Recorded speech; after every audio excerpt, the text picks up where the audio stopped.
பாலுக்கும் காவல் பூனைக்கும் தோழன் என்பது போல காங்கிரசுக்கும் பாஜகவுக்கும் தாவேக்கு விசுவாசம் காட்டுவதாக முன்னாள் சபாநாயகர் அப்பாவு விமர்சித்துள்ளார். இது குறித்து அவர் சமூக வலைதளத்தில், இந்தியாவில் மத்திய அரசின் மருத்துவ நிறுவனங்களில் நீட் போன்ற தேர்வு நடைபெறுவதை எந்த மாநில அரசும் எதிர்ப்பதில்லை.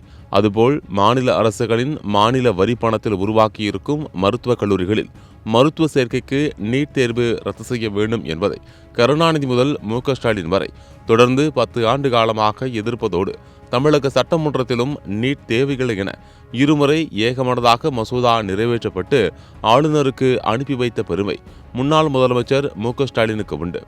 இந்த உண்மையை புரிந்து கொண்ட இந்திய இளைஞர்கள் நீட் தேர்வுக்கு எதிராக டெல்லியில் அறவழியில் போராடி வருவதையும் ஒன்றிய அரசு காட்டுமிராண்டித்தனமாக அடக்கி ஒடுக்குவதையும் தாவேக் அரசு கைகட்டி வேடிக்கை பார்ப்பது ஏன் சிஎம் சார்?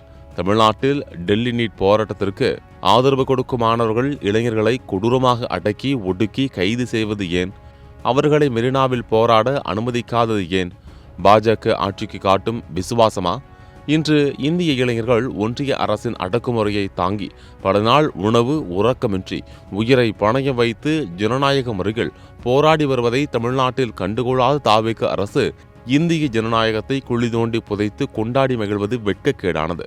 ஜனநாயகன் பட வசூலுக்காக கர்நாடக அரசு நமக்கு தர வேண்டிய தண்ணீரை கேட்டு பெறாமலும் மேகதாட்டுவில் அணை கட்டுவதை தடுக்க துணிவு இல்லாமலும் தமிழ்நாட்டு மக்களுக்கு தொடர்ந்து நம்பிக்கை துரோகம் செய்வதுதான் வாக்களித்த மக்களுக்கு தாங்கள் காட்டும் பிரதிபலனா?